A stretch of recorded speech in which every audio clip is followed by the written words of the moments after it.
Aytib o'tganimizdek, kuz-qish mavsumiga jiddiy hozirlik ko'rish ortida eng avvalo inson qadri yotadi. Buni yaxshi anglagan mas'ullar zimmalaridagi har bir vazifani yaxshi anglagan holda sohalar kesimida ishni tizimli tashkil etsalar, muammolarning oldi olingan bo'ladi. Mavzuni Paxtakor tumani misolida davom ettiramiz. Hududdagi eng katta mahallalardan biri bu Buyuk Ipak yo'li mahallasi hisoblanadi.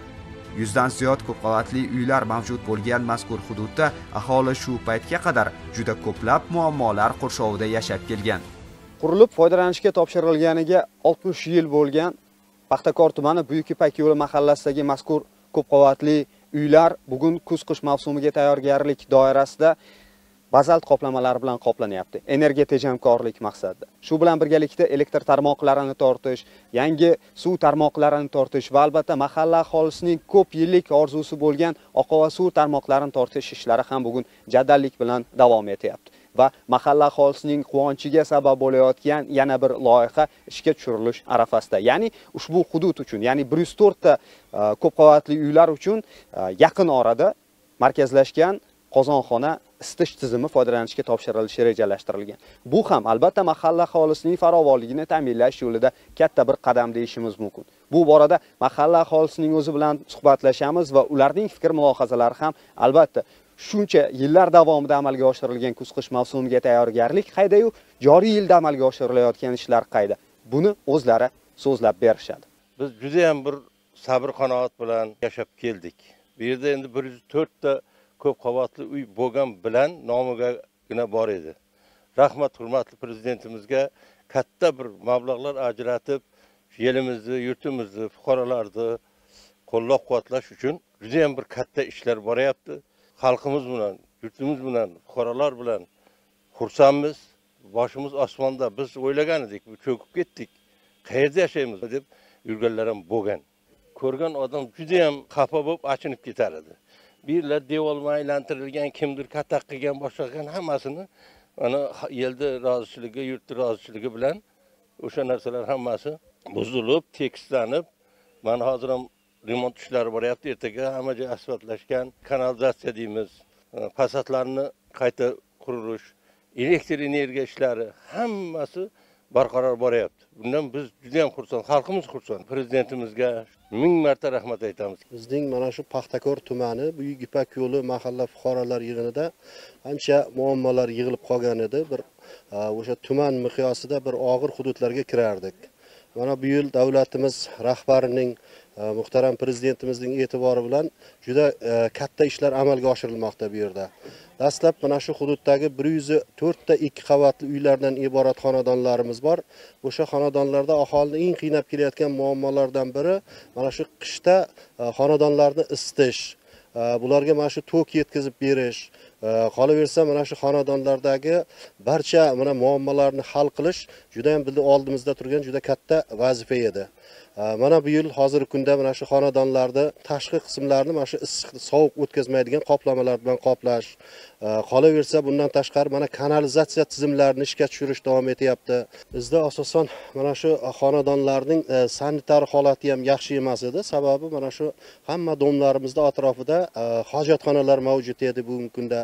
Mana kanalizatsiyalarni ishga tushirib, mana shu narsalarda tashqariga qurilgan barcha mana shu hojatxonalarni bartaraf etib, anchagina mana shu hududimizning sanitariya holatini yaxshilashga ham muyassar bo'layapmiz.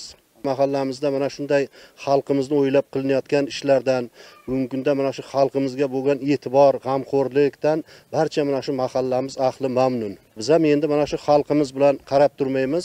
Hammamiz mana shu bir yoqadan bosh chiqarib, mahallamizning obodligi uchun har bir xonadon, har bir mana shu 2 qavatli uyda yashayotganlar barcha faollarimiz harakat qilib birgalikda mana shu mahallamizni bir obod mahallalardan biriga aylantirish rejalarimiz bor. Paxtakor tumanida 1990-1990-yillar oralig'ida qurilgan ko'p qavatli uy-joylar 502 tani tashkil etadi. Ayniqsa, Buyuk Ipak yo'li, Mingchinor, Paxtakor, Chamanzor, Dilorom, Bog'shamol mahallalaridagi ko'p qavatli uy-joylarning qurilganiga 50-60 yil bo'ldi. Aholi uzoq vaqt o'z muddatini o'tab bo'lgan, zax va sho'r bosgan issiqlik, ichimlik va oqova suv ta'minoti ishdan chiqqan uylarda abgor holda yashashga majbur edi. Bugun davlatimiz rahbarining tashabbusi bilan mazkur hududlardagi muammolar bartaraf etilyapti. Olib borilayotgan ishlardan xalqimiz juda ham mamnun. 4-5 oy davomida mahallamizda shunchalik katta o'zgarishlar ro'y berdiki, masalan biz yillar kutgan kanalizatsiyalar ishlamas edi, noqonuniy qurilmalar bo'lib, hattoki mehmonlar kelsa ham uyalardik-da, atrofimizdagi sanitariya gigiyena holatlariga javob bermasligi, ko'chalarimizning loy, chang bo'lganlaridan biz juda ham qiynalardik-da. Ko'p qavatli uylar ediki, nomiga edi-da. Unda hech qanday sharoit yo'q edi. Biz juda ham qiynalardik. Tomlardan chakka o'tib, uylarimizda tog'oralar qo'yib qo'yardik-da, boya chakkalarga, o'tayotgan suvlarga. Shu bilan birgalikda issiqlik tizimlarida ham muammolar juda ko'p edi. Ayniqsa bizni qiynayotgan eng katta muammo kanalizatsiya muammosi edi. Hozirgi kunda barcha hojatxonalar ko'p qavatli uylarning ichki tizimiga o'rnatildi. Ayniqsa suv tizimida ham, suvlar ham vaqtida chiqmas edi. Biz suvdan ham qiynalib, bir 4-5 kilometr joylardan suvlar olib kelardik. Hatto kanallardan suv olib kelardik. Hozirgi kunda bemalol uyimizda kranni buraymiz, suv chiqadi. Hozir bemalol mehmonlarimiz kelsa ham, mana bizning uylarimizni ko'rib qo'yingizlar, mana chiroyli bo'ldi. Barcha sharoitlar yaratildi. Hattoki mana uyimizning yonida chiroyli qilib biz ertaga o'tkaziladigan tadbirlarimiz, ma'rakalarimiz uchun otalar choyxonalari qurilyapti, bolalar o'yingohlari ta'mirlanyapti. Bundan biz Do'stlik mahallasining fuqarolari juda ham xursand. Bizni qiynayotgan muammolarning barchasi ortda qoldi. Hamma sharoitlarimiz yaxshi bo'ldi. Rahmat aytamiz mana shu xalqimiz nomidan prezidentimizga katta rahmat aytamiz. Bugungi kunda bizda Paxtakor tumanida ijtimoiy soha obyektlari hammasini kuz-qish mavsumiga tayyor 100% tayyorlab qo'yganmiz. Maktab bog'chalarni, transformatorlari borlarni, transformatorlari 100% shay holatda. Shuningdek, ko'p qavatli domlarimiz Paxtakor tumanida 505 ta ko'p qavatli domlarimiz bor. Hozirgi kunda ularni har bittasini shitlarni tartibga olib, eski yaroqsiz kabellarni yaroqli kabelga almashtirib, hammasini 100% amalga oshiryapmiz. Hozirgi kunda kuz-qish mavsumiga 100% hammasi shay holatda turibdi. Avariya brigadarlarimiz tashkil qilingan. Avariya brigadamiz kechki smena turadiganlari, kunduzgi smenda turadiganlari, yotoq joyi, issiq ovqati hammasi 100% tayyor bo'lingan. Maqsadimiz kuz-qish mavsumini betalofat aholini elektr energiya bilan ta'minlab berish kasbimiz ham burchimiz. Paxtakor tumani markazidagi aksariyat ko'p qavatli uylarning oqova suv tarmog'i bilan bog'liq muammolar aholini yillar davomida qiynab kelgani rost. Bugun ayni shu masalaga ham e'tibor qaratilganligi quvonarli albatta. Oqbuloq mahalla fuqarolar yig'ini hududida bir paytlar qurilishi boshlangan, ammo ayrim sabablarga ko'ra ishlar oxiriga yetmay qolgan oqova suv tozalash inshooti ayni kunlarda qaytadan bunyod etilyapti. Inshootning umumiy quvvati 7000 kubni tashkil etadi. Obyektning umumiy qiymati 95.7 milliard so'mni tashkil etadi. Ushbu loyiha 75 kilometr oqova suv tarmog'i, 3 dona oqova suv haydash inshoot qurilishi va 6 dona rekonstruksiya qilish ishlarini o'z ichiga oladi. Va ushbu obyekt 2025 hamda 2026 yillarda qurilishni bajarishga mo'ljallangan. Hozirgi kunda 28 kilometr oqova suv yangi tarmog'i qurib bitkazildi. 17 kilometr mavjud oqova suv tarmog'i tozalandi hamda oqova suv tozalash inshootida beton ishlari amalga oshirilmoqda.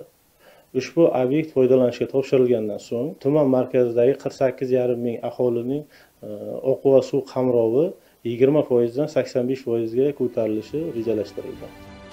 Ta'kidlash joiz, Paxtakor tumanida ayni paytda oqova suvlarni tozalash inshootini bunyod etish bilan bir qatorda Olmazor, Oqbuloq, G'alaba kabi mahallalarda mavjud oqova suv tarmoqlarini tozalash hamda yangi tarmoq tortish jarayoni ham davom etmoqda.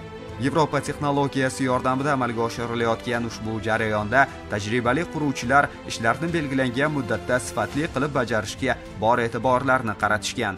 Shu o'rinda raqamlarga e'tibor qaratsak, Paxtakor tumanida oqova suv tizimini yaxshilash doirasida 6 ta mahallada 28 kilometr yangi tarmoq tortildi. 17 kilometr eski tarmoq tozalandi.